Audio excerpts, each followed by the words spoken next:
Vaslav Jevasek watched the pigeons in the main square of Popala courting death as they skipped and fluttered ahead of the vehicles that were buzzing around. Some about military business, some civilian. An air of sober intention barely suppressed the excitement he felt on this day, an excitement he knew was shared by every man, woman, and child of Popalak. Shared by the pigeon, too, for all he knew. Maybe that was why they played under the wheels, such dexterity, knowing that on the days of days, no harm would come to them. He scanned the sky again, the same white sky he'd been peering at since dawn. The cloud layer was low, not ideal for celebration. A phrase passed through his mind, English phrase he'd heard from a friend. To have your head in clouds. It meant, he gathered, to be just in reverie in a white, sightless dream. That, he thought wryly, was all the West knew about clouds. They stood for dreams. It took visions that lacked to make a truth out of that casual turn of phrase. Here, in these secret hills, wouldn't they create spectacular reality from their idle words? A living proverb, a head in clouds. And already the first contingent was assembling in the square. There were one or two absentees owing to illness, but the auxiliaries were ready and waiting to take their places. Such eagerness, such wide smiles with an auxiliary head. Numbers were called and names taken out of line. Joy the limb was already taking shape. On every side, miracles of organization. Everyone with a job to do and a place to go. There was no shouting or pushing. Indeed, voices were scarcely raised above an eager whisper. He watched in admission as the work of positioning and buckling and roping went on and on. It was going to be a long and arduous day.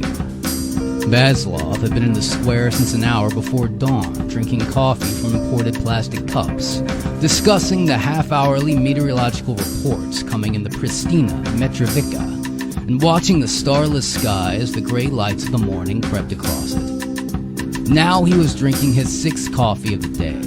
It was still barely 7 o'clock. Across the square, Metzinger looked as tired and anxious as Vaslav felt.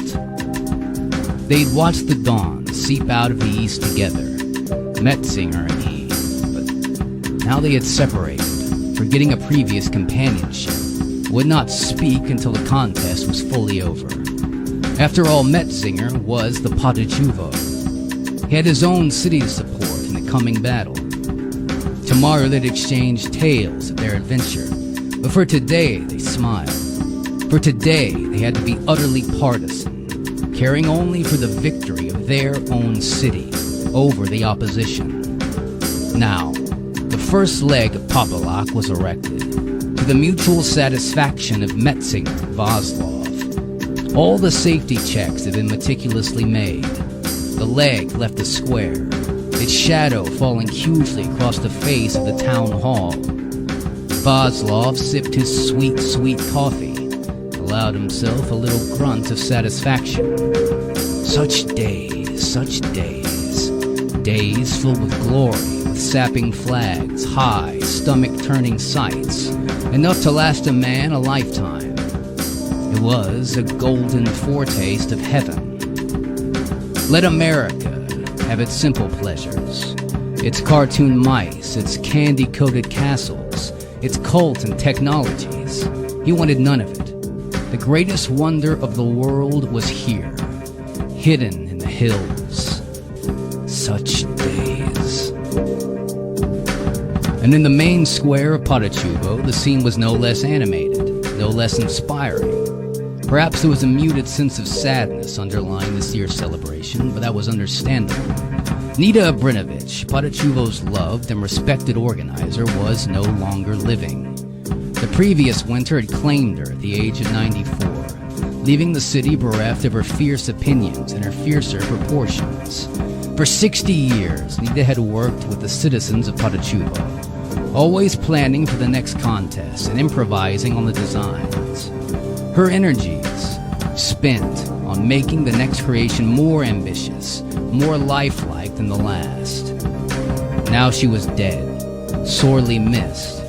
There were no disorganization in the streets without her. The people were far too disciplined for that. They already were falling behind schedule and was almost 75.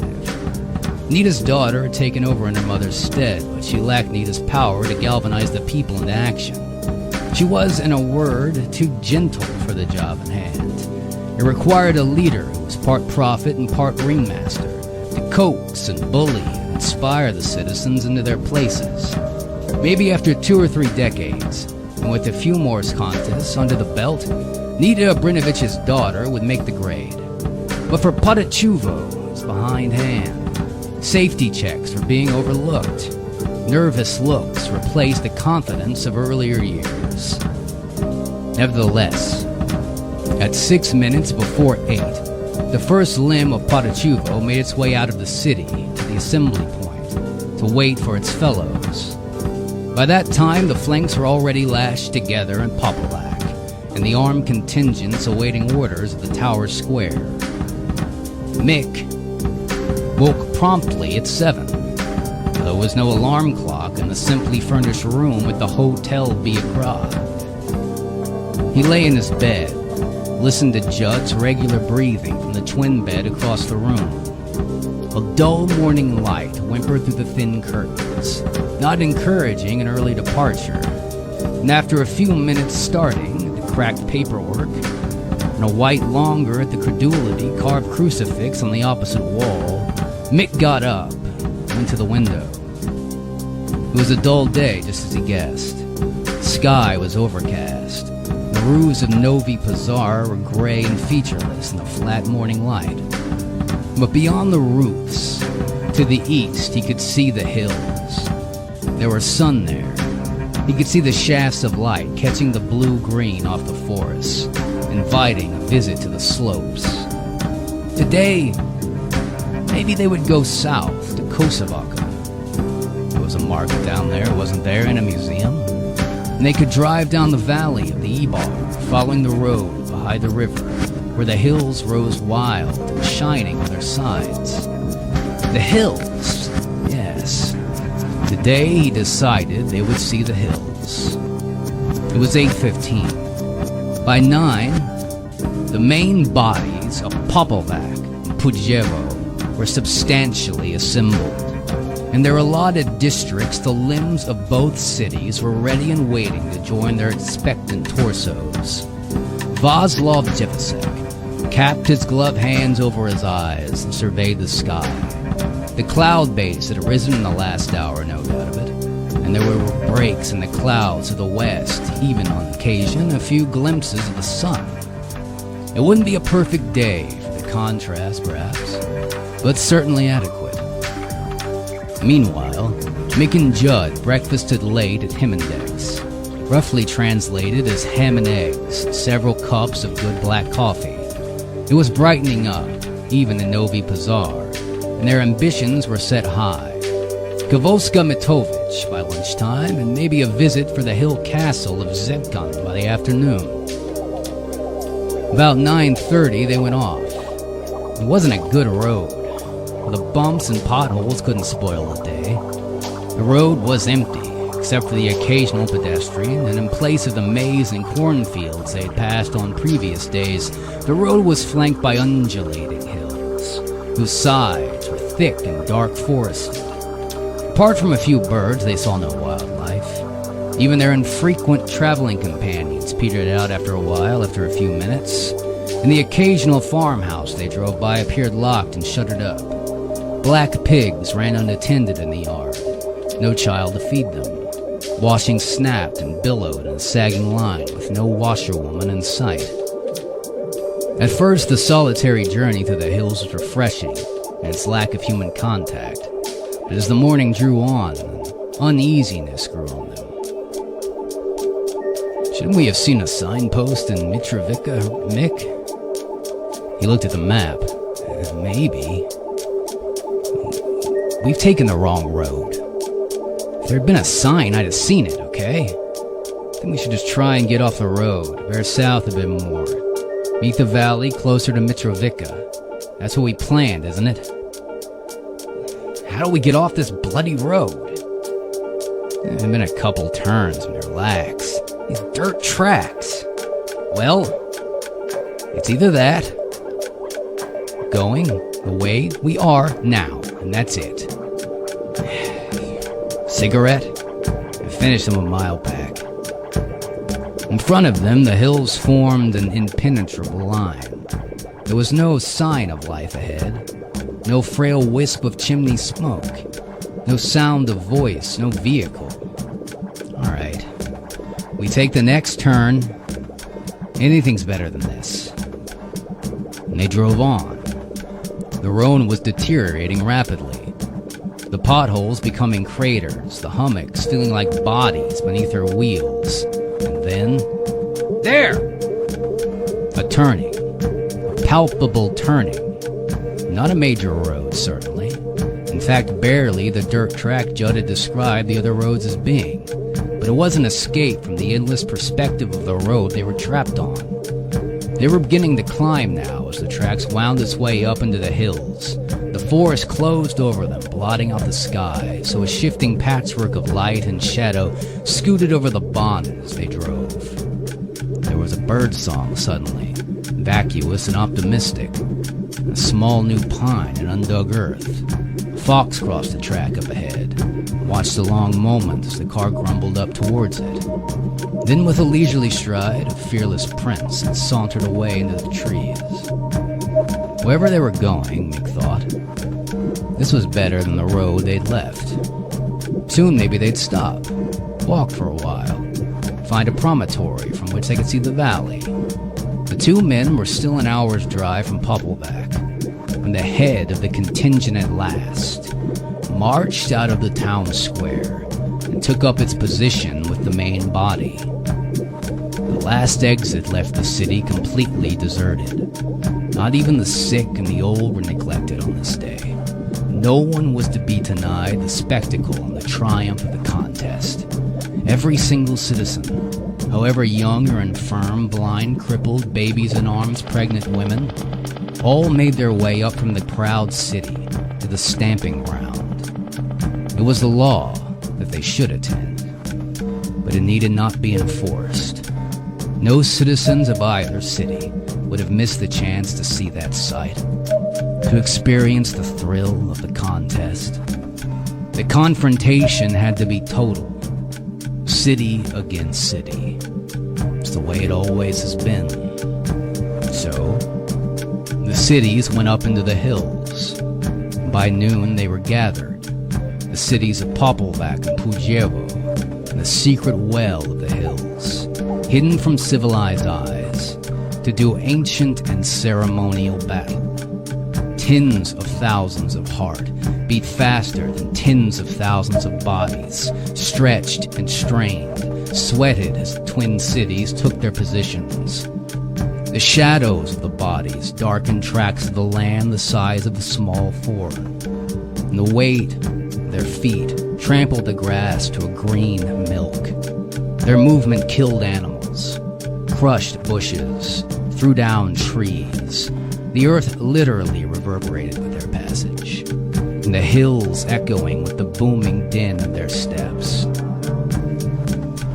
In the towering body of Pujevo, a few technical hitches were becoming apparent.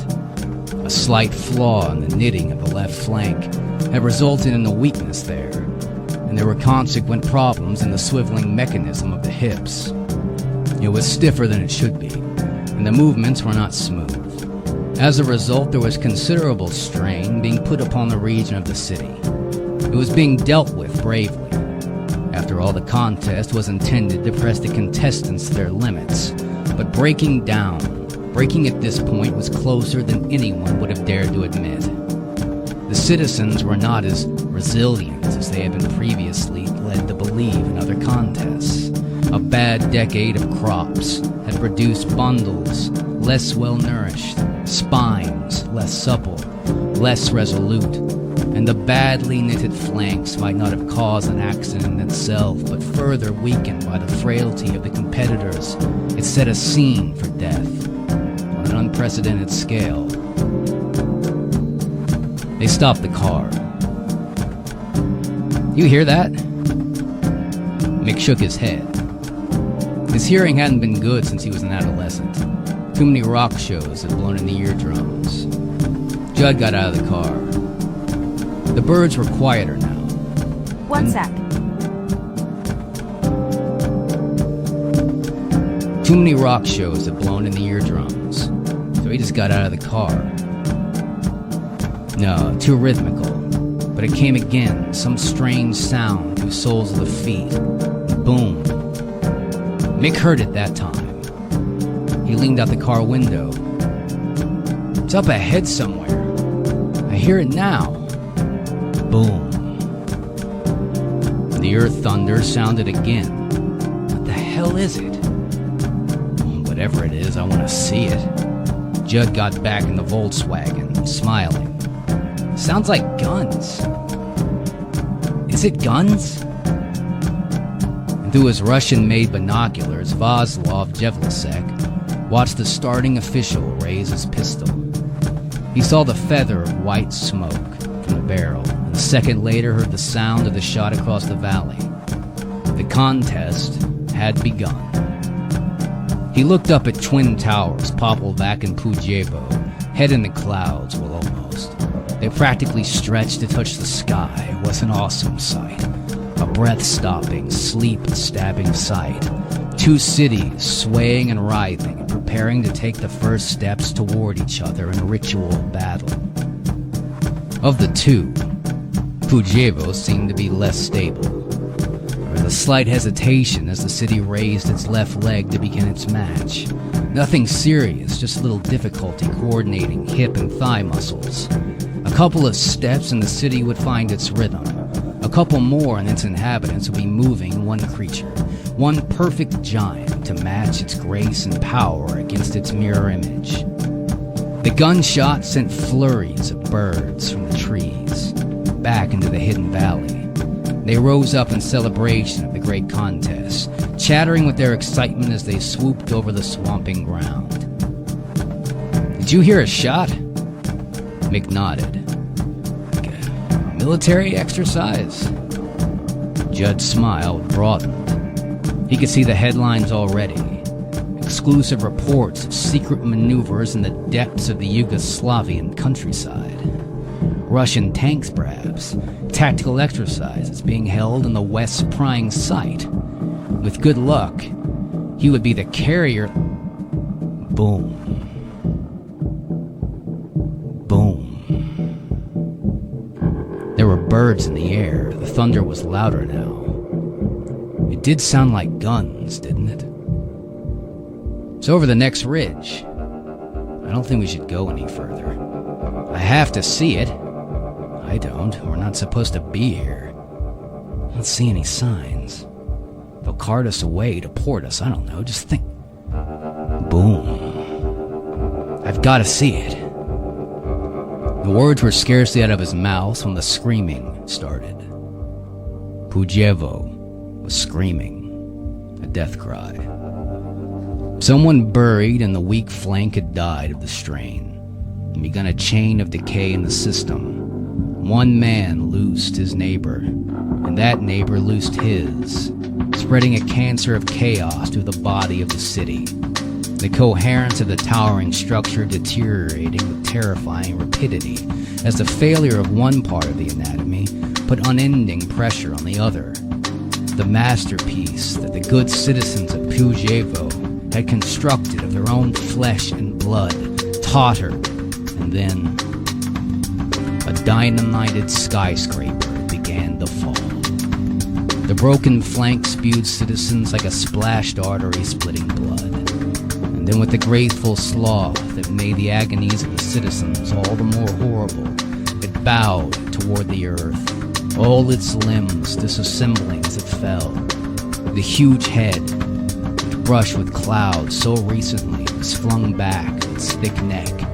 10,000 mouths spoke a single scream, for its mouth was wordless, indefinitely, pitiable, and a howl of loss, a howl of anticipation, a howl of puzzlement. How that scream demanded, could the day of days end like this, in a welter of falling bodies? Did you hear that? It was a sound. It was unmistakably human. Oh, most deafeningly loud. Judd's stomach convulsed. He looked across at Mick, who was as white as a sheet. Judd stopped at the car. No. Listen, for Christ's sake. A din, dying moans, appeals, imprecations flooded the air. It was very close. We've got to go now. Judd shook his head. He was prepared for some military spectacle. All the Russian army massed over the next hill. But that noise in his ears was the noise of human flesh. Too human for words. Reminded him of his childhood. Imaginings of hell, the endless unspeakable torments his mother had threatened him with. If he failed to embrace Christ. It was a terror he'd forgotten for 20 years. And suddenly here it was again. Fresh face, maybe. It put itself gate just over the new horizon. And his mother is standing there. If you won't drive, then I will, Mick. Mick got out of the car and crossed in front of it, glancing at the track as he did so. There was a moment's hesitation, no more than a moment's. Judd looked up, slowly. Mick was staring at him like a wild man, his face shining with a sudden icy sweat. Judd. Judd looked past him. A few meters ahead, the track was mysteriously darkened. As a tide edged toward the car, a thick, deep tide. Judd's reason twisted and turned to make any other sense of the sight and the inevitable conclusion. But there was no saner explanation. It was blood. Unendurable abundance, blood without end. And now in the breeze, there was a flavor of freshly opened carcasses. The smell out of the depths of the human body, part sweet, part savory. Mick stumbled back. The passenger side of the VW fumbled weakly at the hands. The door opened suddenly, and he lurched inside, his eyes glazed. Mick's instinct was to leave well alone. He could read about the tragedy in the newspaper. He could see the pictures tomorrow, and they were gray and grainy. Today it was too fresh, too unpredictable. Anything could be at the end of that track. Judd started the car. While beside him, Mick began to moan quietly. The VW began edging forward, nosing through the river of blood, its wheels spinning in the queasy, foaming tide.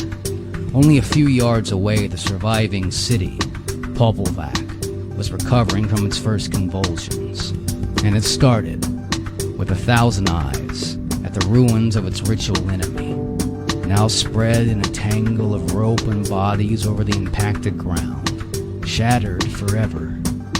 Popelvac staggered back from the site, its vast legs flattening the forest that bounded the stamping ground, its arms flailing in the air. But it kept its balance, even as the common insanity, woken by the horns at its feet, surged through its sinews and curled its brain. The order went out. The body thrashed and twisted, turned from the grisly carpet Pojevo, and fled into the hills. As it headed into oblivion, the city of Pujevo's form passed between the car and the sun, shrouding a cold shadow over the blooded road. Mick saw nothing through his tears. Judd, his eyes narrow against the sight, he feared seeing around the next bend. Only dimly registered that something had blotted the light for a minute. Cloud, maybe. Flock of birds. He looked at that moment. Just a stolen glance out toward the northeast. He could see the Popelvac's head, the vast swarming head of a maddened Sidon, disappeared below his line of vision and marched into the hills. He would not have known this territory was beyond his comprehension. There was no healing to be done in the corner of hell. But he didn't see the city. He and Mick's last turning point had passed. From now on, Popovac and its dead twin, they were lost to sanity, to all hope of life. They rounded the bend. The ruins of Pujevo came into sight. Their domesticated imaginations had never conceived of a sight so unspeakably brutal. Perhaps in the battlefields of Europe, as many corpses had heaped together, that so many of them, and women and children, locked together with corpses of men. There have been piles of dead that high, seen so many recently abundant with life. It was a sight beyond sickness. In the face of the mind stood a snail's pace. The force of reason picked over the evidence with meticulous hands, searching for a flaw in it, a place where it could stay. This is not happening. This is a dream of death, not death itself.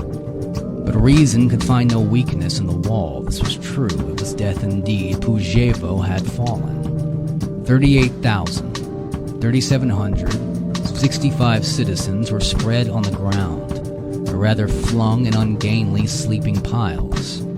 Those who had not died of the fall or suffocation were dying. There would be no survivors from the city except that bundle of onlookers that had traced out of their homes to watch the contest. Those few Pujavans, the crippled, the sick, the ancient few were now starting. Mick and Judd at the carnage, they tried not to believe. Judge was first out of the car. The ground beneath his swathes was sticky in coagulated gore. He surveyed the carnage. There was no wreckage, no sign of a plane crash, no fire, no smell of fungi. Just tens of thousands of fresh bodies, all either naked or dressed in identical gray sarge. Men, women, and children alike, some of them. He could see they wore leather harnesses, tightly buckled around their upper chests. Snaking out from the contraption were links of rope, miles and miles of it. And the closer he looked, the more he saw of the extraordinary system of knots and lashings that still held the bodies together.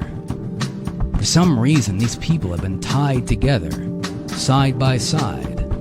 Some were yoked on their neighbors' shoulders, straddling them like boys playing horseback. Others were locked arm in arm, knitted together with threads of rope and a small muscle and bone. Yet others were trusted in a ball, their heads tucked between their knees. All were in some way connected up with their fellow, tied together as though they were an insane collective of bondage game. Another shot. Mick looked up. Across the field, a solitary man, dressed in a drab overcoat, was walking amongst the bodies with a revolver, dispatching the dying. It was pitifully adequate, an act of mercy. He went on nevertheless, choosing the suffering children first, emptied the revolver, filling it again, emptying it, filling it, emptying it. Mick let go. He yelled at the top of his voice over the moans of the injured. "What is this?" The man looked up from his appalling duty, his face dead gray as a coat. "Huh? What happened here? Tell us." Greycoat shook his head. He didn't understand a word this young idiot was saying. It was English he spoke, but that's all he knew. Mick began to walk towards him, feeling all the time the eyes of the dead on him. Eyes like black shining gems set in broken faces. Eyes looking at him upside down, on heads severed from their seating. Eyes and heads that were solid howls for voices. Eyes and heads beyond howls, beyond breath. Thousands of eyes. And he stretched Greycoat, whose gun was almost empty. He had taken off his spectacles and thrown them aside. He too was weeping. Little jerks ran through his big, ungainly body. At Mick's feet, somebody was reaching for him. He didn't want to look, but the hand touched his shoe, and he had no choice but to see its owner. A young man lying like a flesh swastika, every joint smashed. Child lay under him. And as he looked up from the broken body, Mick saw Greycoat raise the revolver. "Judd!" But as the word left his lips, the muzzle of the revolver slipped into Greycoat's mouth, and the trigger was pulled. Greycoat had saved the last bullet for himself.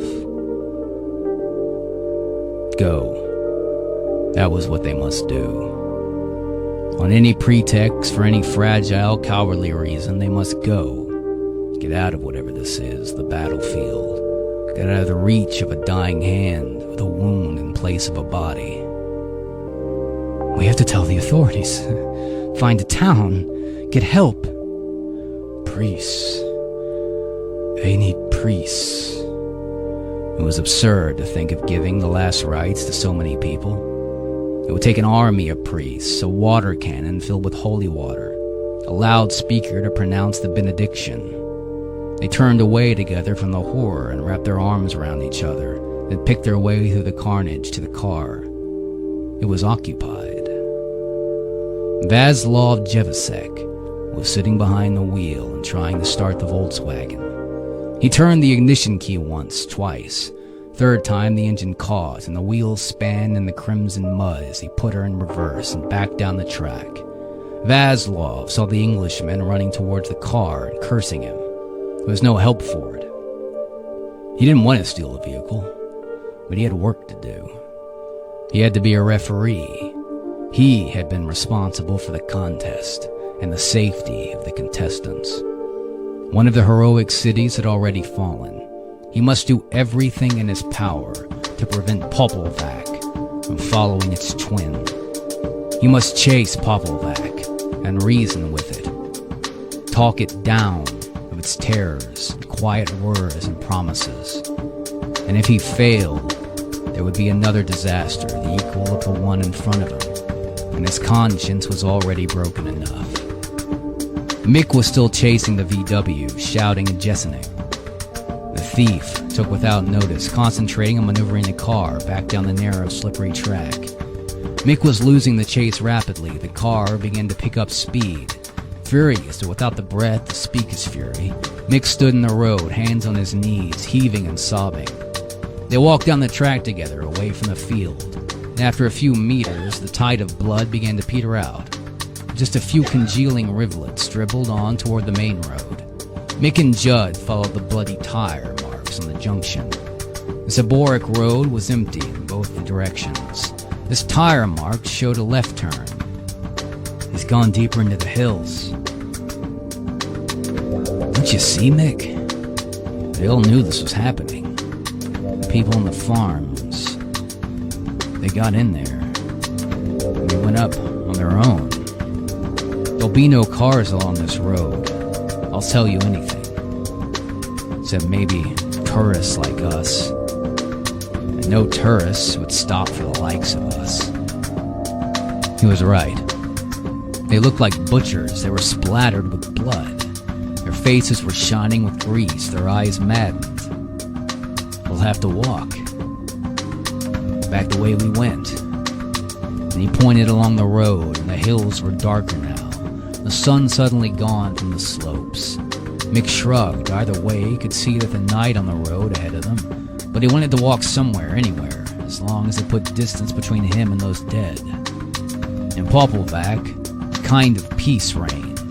Instead of a frenzied panic, there was a numbness, a sheep-like acceptance of the world as it was.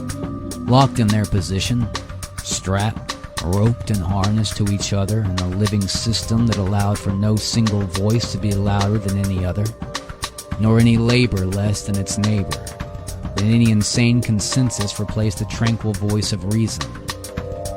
There was convulsions into one mind, one thought, one ambition. They became, in the space of a few moments, the single-minded giant whose image they had brilliantly recreated. The illusion of petty individuality was swept away in an irresistible tide of collective feeling. Not a mob's passion, but a telepathic surge that dissolved the voice of thousands into one irresistible command. And that voice said, "Go." And the voice said, "Take this horrible sight away, or I need never see it again." And Popelvac turned away into the hills, its legs strides 1/2 mile long. Each man and child in that seething tower was sightless. They saw only through the eyes of the city. They were thought but to think the city's thoughts, and they believed themselves deathless in their lumbering, relentless strength, vast and mad and deathless. 2 miles along the road, Mick and Judd smelt petrol in the air, and a little further along they came upon the VW. It had overturned in a reclogged drainage ditch at the side of the road. It had caught fire. The driver's door was open. The body of Vaslov Jesselnik had tumbled out. His face was calm in consciousness. They seen no sign of injury except for a small cut or two on his sober face. They gently pulled the thief out of the wreckage and up on the filth ditch on the road. He moaned a little as they fussed about him, rollicking Mick's sweater up to pillow his head and removing the man's jacket and tie. Vaslov opened his eyes a little. His face loomed over him, exhausted and sick. They had suffered, these innocents. They deserved some explanation. English? English? As giants. They fought as giants. They made a body out of their bodies, do you understand? The frame, the muscles, the bone, nose, teeth, all made of men and women. He's delirious. Go into the hills. Even supposing. But Vaslov interrupted them, eager to finish. They were good at the game of giants. It took many centuries of practice. Every 10 years, making the figure larger and larger, one always ambitious to be larger than the other. Ropes to tie them all together flawlessly. The best sighted sat in the eye sockets. The best voiced sat in the mouth. You wouldn't believe the engineering of it. Whether the man had chosen to tell a fantastic lie as he died, or whether the story was in some way true, Mick felt useless in face of it. His imagination was too narrow to encompass the idea. His brain ached from the thought of it, and his compassion cracked under the weight of the misery he felt. They stood on the road. The white clouds scudded by, their vague gray shadows passing over them towards the enigmatic hills. It was twilight. Popelvac could stride no further. It felt exhaustion in every muscle. Here and there in its huge anatomy, deaths had occurred, but there was no grieving in the city for its deceased selves. If the dead were in the interior, the corpses were allowed to hang from their harnesses. If they formed the skin of the city, they were unbuckled from positions and released to plunge in the forest below. The giant was not capable of pity. It had no ambition but to continue until it ceased. When the sun slunk out of sight, Popelvac rested, sitting on a small hillock, nursing its head huge in its hands, and the stars were coming out with familiar caution. Night was approaching, mercifully banding the wounds of the day, blinding the eyes as they had seen. Popelvac rose to its feet again and began to move, step by booming step. It would not be long, surely, before a fatigue came over it, before it would lie down in the tomb of some just valley and die. But for the space yet, it must walk on, each step more agonizingly slow than the last, while the nights bloomed black above its head. Mick wanted to bury the car thief, somewhere on the edge of the forest. Judge, however, pointed out that burying a body might seem, in tomorrow's saner light, a little suspicious. Besides, wasn't it absurd to concern themselves with one corpse when they had literally seen thousands of them lying a few miles from where they stood? The body was left to lie, therefore, and the car to sink deeper into the ditch. They began to walk again. It was cold, and it grew colder by the moment, and they were hungry, but The few houses they passed were all deserted, locked and shuttered, every one. The night was cloudless and bitter. They walked on, their collars up against the chill, their feet swollen in their shoes. Above them the sky had become a parade of stars, a triumph of spilled light from which the eye could make any pattern as it had patterned for. And after a while they slung their tired arms around each other for comfort and warmth. About 11 o'clock, they saw the glow of a window in the distance. And the woman at the door of the stone cottage didn't smile, but she understood their condition. She let them in. There seemed to be no purpose in trying to explain to either the woman or her crippled husband what they had seen. The cottage had no telephones. There was no sign of a vehicle. So, even had they found some way to express themselves, nothing could be done. With mimes and face-pulling, they explained that they were hungry and exhausted. They tried to further explain that they were lost, cursing themselves for leaving their phrase book in the VW. She didn't seem to understand very much of what they said, but sat them down beside a blazing fire, put a pan of food on the stove to eat. They ate thick unsalted pea soup and eggs. Occasionally, smiled, thanked the woman, and her husband sat beside the fire, making no attempt to talk or even look at the visitors. The food was good. It buoyed their spirits. But then they looked. The husband and wife stood at the door together, and they began to listen to the night hills echo back and forth with a sound. There was no lightning to accompany the thunder. Boom, boom, boom. It made the ground shake. It threw dust down from the door lintel and rattled the window latches. Boom, boom. They didn't know what approached. Whatever shape it took, whatever it intended, there seemed no sense in running from it. They stood in the pitiful shelter of that cottage. It was safe as any nook in the forest, I suppose. How could they choose out of 100,000 trees which would be standing under the thunder after it had passed? Better wait, better watch. But the wife's eyes, they were no good. Popelvac was within 2 steps of the cottage. They could see the complexities of its structure quite clearly. The faces of the citizens were becoming detailed, white, sweat-wet, contents of their weariness.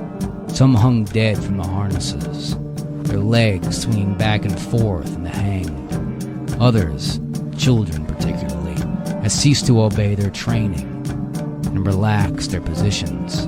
The form of the body was degenerating, beginning to seize with the boils of rebellious cells.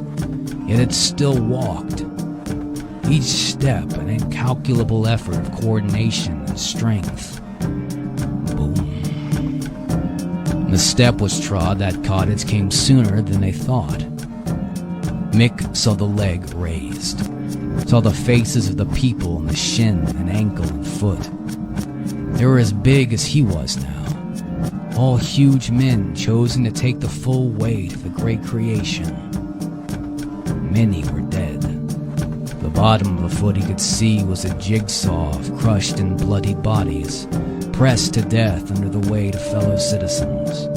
And the foot descended like a roar. And in a matter of seconds the cottage was reduced to splinters and dust. Popelvac blotted the sky utterly. It was, for a moment, the whole world, heaven and earth. Its presence filled the sense to overflowing. And at this proximity, one look could not encompass it. The eye had to range backwards and forwards over its mass, to take it all in. And even then the mind refused to accept the whole truth. A whirling fragment of stone, flung off from the cottage as it collapsed, and it struck Judd full in the face. In his head he heard the killing stroke like a ball hitting a wall. A play yard death. No pain, no remorse. out like a light, a tiny, insignificant light, and his death cry lost in the pandemonium, his body hidden in the smoke and darkness. Mick neither saw nor heard Judd die. He was too busy staring at the foot as it settled for a moment in the ruins of the cottage. And while the other leg mustered the will to move, Mick took his chance. Howling like a banshee, he ran toward the leg, longing to embrace the monster. And he stumbled in the wreckage, stood again bloodied, to reach for the foot before it lifted. He was left behind. There was a clamor of agonized breath as the message came to the foot that it must move. Mick saw the muscles of the shin bunch and marry as the leg began to lift. He made one last lunge at the limb as it began to leave the ground, snatching a harness, a rope, a human hair, flesh itself, anything to catch this passing miracle, anything to be part of it. Better to go with it, wherever it was going. Serve it in its purpose, whatever that might be. Better to die with it than live without it.